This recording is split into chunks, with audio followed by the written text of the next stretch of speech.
నమస్తే, welcome to iDreams. నేను మీ Madhuri.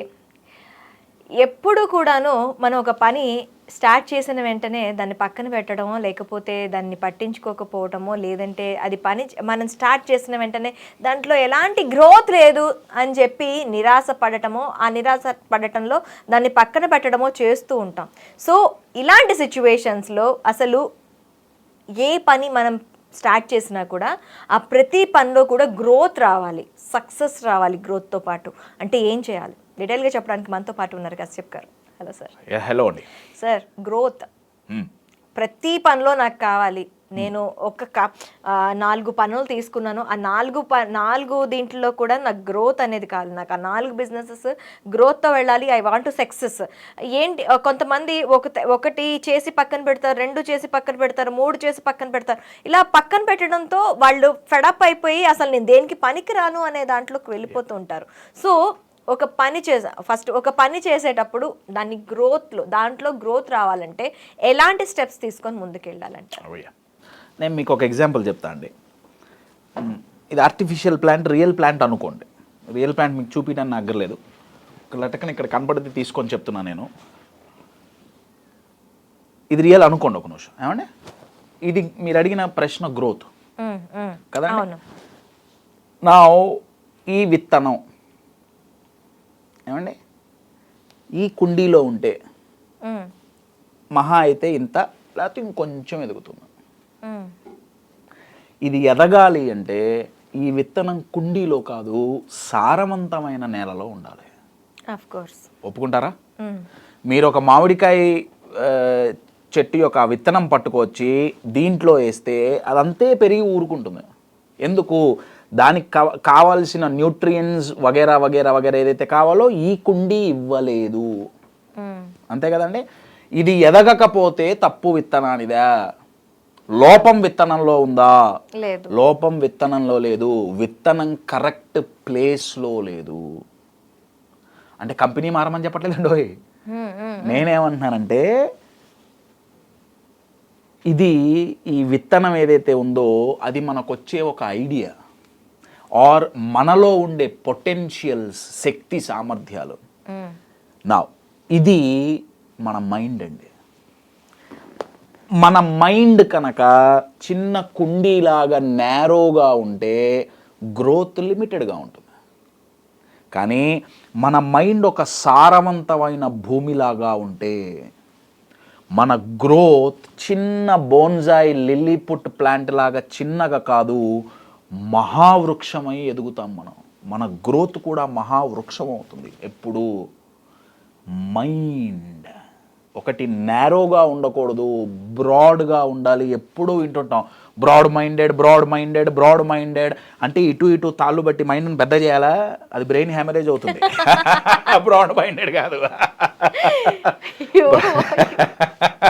Broad mindedness అంటే అర్థం ఏంటయ్యా అంటే నాకున్న పొటెన్షియల్స్, నాకున్న శక్తి సామర్థ్యాలు ఒక విత్తనంలో నుంచి రూట్స్ స్ప్రెడ్ అవ్వటానికి తగినంత భూమి ఉండాలి. ఆ భూమి సారవంతమైంది ఉండాలి.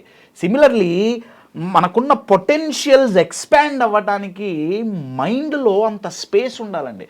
స్పేస్ అంటే నేనేదో ఒక మెజరింగ్, ఒక అడుగో 2 అడుగులో ఆ స్పేస్ గురించి నేను మాట్లాడట్లా. You are getting mind. So first thing ఏంటి, మైండ్ సారవంతంగా ఉండాలి. అప్పుడు మీ టాలెంట్ అనే విత్తనం మీ మైండ్లో ఎదగగలదు. ఇది నెంబర్ 1 అండి.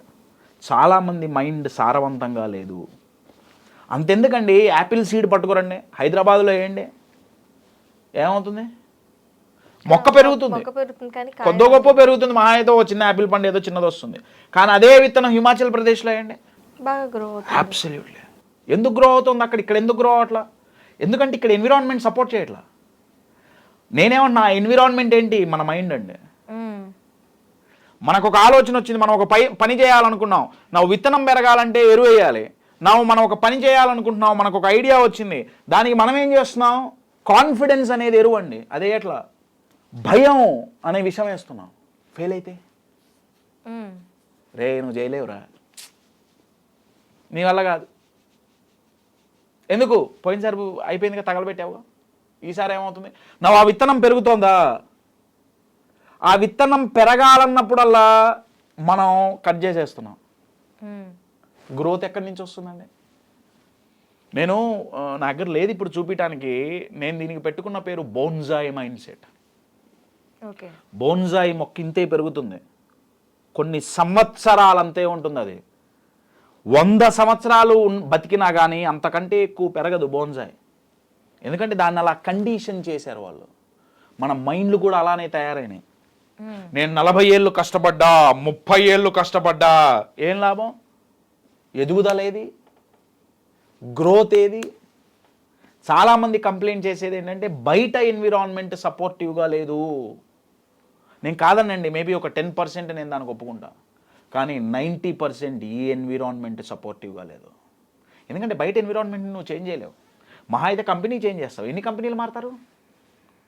Majority of the corporate culture ఈ సేమ్ కదా. ఈ ఎన్విరాన్మెంట్లో మార్పులు రావాలి. ఆ మార్పులు ఏంటి అంటే రావాల్సిన మొట్టమొదటి మార్పు ఏంటంటే, దాన్ని మీరు కాన్ఫిడెన్స్ అంటారా, ఆ పదం ఏదైనా కానీ, ఒక భయం పోవాలండి. అదేంటంటే ఐఎమ్ నాట్ ఇన్నఫ్ అన్న భయం పోవాలి. ఆర్ ఈ ఆలోచన వల్ల భయం ట్రిగర్ అవుతుంది బేసిక్గా. ఏంటది? ఐఎమ్ నాట్ ఇన్నఫ్, నేను దీనికి సరిపోను. తెలుగులో చెప్పాలంటే దేనికి సరిపోను? ఏ విషయంలో అయితే నేను గ్రో అవ్వాలనుకుంటున్నానో దానికి నేను సరిపోను. అంటే అర్థం ఏంటంటే నాకు ఎక్స్పీరియన్స్ లేదనో, లేకపోతే నాకు బ్యాక్గ్రౌండ్ లేదనో, నాకు స్కిల్స్ లేవనో, నాకు క్వాలిటీస్ లేవనో, ఏవేవైతే మనం చూస్తామో అవి చూసి నేను దీనికి సరిపోను, నేను ఇది చెయ్యలేను అన్న భావన ఎక్కడి నుంచి వస్తుందంటే ఐఎమ్ నాట్ ఇన్నఫ్ అనే ఫీలింగ్లో నుంచి వస్తుంది. I'm capable enough. ఈ బిలీఫ్ ఎప్పుడైతే మైండ్లో పడుతుందో, నేను చేసే సత్తా నాకుంది, తప్పు పోయినా ప్రాబ్లం వచ్చినా హ్యాండిల్ చేసే కెపాసిటీ నాకుంది. నేను స్కిల్స్ గురించి మాట్లాడట్లా. స్కిల్స్ అందరికీ ఉండవు, నేర్చుకోవచ్చు. Your getting it? ప్రాబ్లం వచ్చినప్పుడు హ్యాండిల్ చేయగల స్కిల్ ప్రతి ఒక్కరికి ఉండదు, నేర్చుకోవచ్చు. కానీ ఫస్ట్ కెపాసిటీ ఉండాలి, ప్రాబ్లమ్ని ఫేస్ చేసే కెపాసిటీ. అబ్సల్యూట్లీ. నేను ఏదైనా సరే హ్యాండిల్ చెయ్యగలను, నేను ఎదగగలను, ఎదగటానికి కావాల్సిన దమ్ము నా దగ్గర ఉంది అన్న సర్టెనిటీ మైండ్కు ఉండాలి. సర్టెనిటీ అంటే ఏంటంటే మైండ్కి ఆ షూరిటీ ఇవ్వాలి. నేను మీకు ఒక ఎగ్జాంపుల్ చెప్తానండి, మైండ్ ఎలా ఉంటుంది అనేది.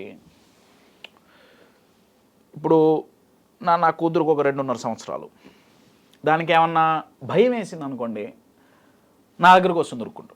ఇంట్లో ఏమన్నా ఏమన్నా చీమో ఏమన్నా వచ్చింది అనుకోండి, నాన్న అని ఉరుక్కుంటూ నా దగ్గరకు వస్తుంది.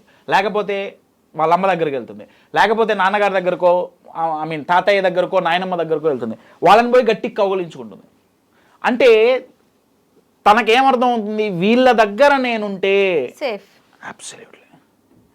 మైండ్ ఆ చిన్నపిల్ల లాంటిదండి. అంటే నా కూతురు నా దగ్గరికి వచ్చినప్పుడు ఆ చీమో బామో ఏదో వచ్చినప్పుడు నేను దాన్ని ప్రాపర్గా హ్యాండిల్ చేశా, తీసి అవతల బారేశానో ఏమన్నా చేశానో, అమ్మ నీకేం కాదు అన్న ధైర్యం నా కూతురికి నేను కలిగించా. అంతే కదా. నా మైండ్ భయపడుతోంది, వామ్మో వీడు హ్యాండిల్ చేయలేడు, నలుగురు చెప్తున్నారు రే నీకు కెపాసిటీ లేదు, నీ వల్ల కాదు, నువ్వు హ్యాండిల్ చేయలేవు. మైండ్ నా చిన్నపిల్లలా కంగారు పడుతుంది, వామ్మ చేమొచ్చింది. మైండ్ని పక్కన కూర్చోబెట్టుకొని మనం పాస్ట్లో ఎంత చేసామో మైండ్కి చూపించాలండి. మైండ్కి కాన్ఫిడెన్స్ తేవటం అంటే నా వల్ల అవుతుందని చెప్పుకోవటం కాదు. చిన్నపిల్లని ఎలా అయితే పక్కన కూర్చోబెట్టి మనం ధైర్యం ఇస్తామో మైండ్కి ఆ ధైర్యం ఇవ్వాలి. అప్పుడు ఏమవుతుందంటే మైండ్ ఏ సపోర్ట్ అయితే మనకు చెయ్యాలో అది చేస్తుంది. ఇందాక మనం ఒక వీడియోలో లీడర్షిప్ గురించి మాట్లాడుకున్నాం. ఆ లీడర్ ఎవడయ్యా అంటే ఆ చిన్నపిల్లలు వచ్చినప్పుడు ఆ సేఫ్ జోన్ క్రియేట్ చేస్తాడే వాడు లీడర్ అండి. మనం మన మైండ్లో అది క్రియేట్ చేసుకోవాలి. సో గ్రో అవ్వాలి అంటే ఫస్ట్ దానికి తగ్గ ఎన్విరాన్మెంట్ ఉండాలి. ఎక్కడ? మైండ్లో. ఎస్. బయట ఒక్కటే కాదు, మైండ్లో ఉండాలి. బయట కూడా ఉండాలి, నేను కాదనట్లా. ఫస్ట్ నిన్ను నువ్వు ఎబిలిటీ అని చూపించుకోవడానికి నీ మైండ్లో ఆ ఎబిలిటీ అనేది క్రియేట్ చేసుకోవాలి. ఇప్పుడు ఒక మంచి క్రికెట్ ఆడని దేశంలో పుట్టాడు అనుకోండి, క్రికెట్ ఎబిలిటీ ఉన్నా అంత షైన్ అవ్వలేడు. సో బయట ఎన్విరాన్మెంట్ మ్యాటర్స్ నేను కాదన్ను, నేను దానికి అగెయిన్స్ట్ కాదు. నేనేమంటున్నా అంటే అది ఒక్కటే కారణం కాదు, ఇన్నర్ ఎన్విరాన్మెంట్, మైండ్, అది ఆ ఎన్విరాన్మెంట్ బాగుండాలి. నెంబర్ 2, మనం మొక్క వేసాం, విత్తనం వేసాం, ఎన్విరాన్మెంట్ చాలా బాగుంది, దానికి రోజు మెన్యూర్ వేయాలి, నీళ్లు పోయాలి. అదేంటి, దాని పేరే ధైర్యం. నేను ఇందాక చెప్పిన మాట. నా ఈ రెండు చేస్తే సరిపోతుందా? సరిపోదండి. చుట్టూ కలుపు మొక్కలు వస్తుంటాయి.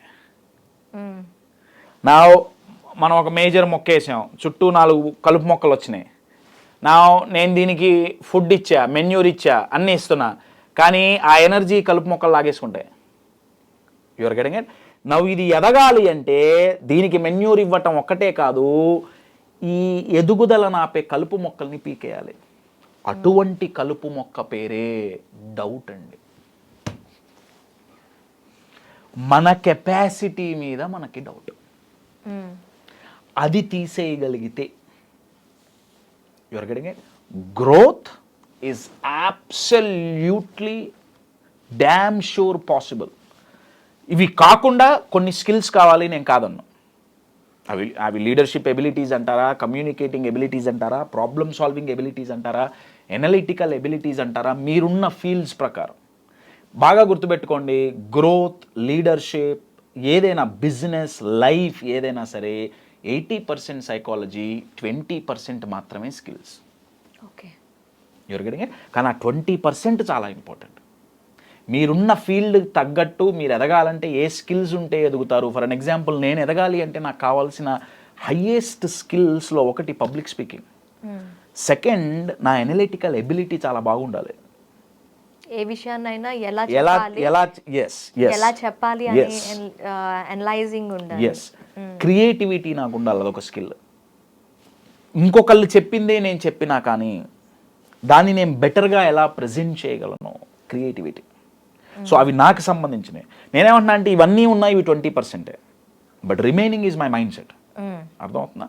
సో గ్రోత్ కావాలంటే 80% మైండ్ సెట్, 20% స్కిల్స్. ఆ స్కిల్స్ అనేవి మీ ఫీల్డ్ని బట్టి మారుతూ ఉంటాయి, but mind set remains same. Mind set remains same. The inner environment need to be changed. కలుపు మొక్కల లాంటివి డౌట్స్ని తీసేయాలి, మెన్యూర్ లాంటి ధైర్యాన్ని రెగ్యులర్గా ఇస్తుండాలి. అప్పుడు మీ టాలెంట్ అనే సీడ్ గ్రో అవుతుంది. అది చిన్న కుండీలో పెట్టడం కాదు, ఒక పెద్ద పొలంలో సారవంతమైన నేలలో వేస్తే అప్పుడు ఎదుగుదల కనబడుతుంది. అర్థమవుతుందా అండి? థ్యాంక్ యూ కశ్యప్ గారు, thank you very much. Thank you.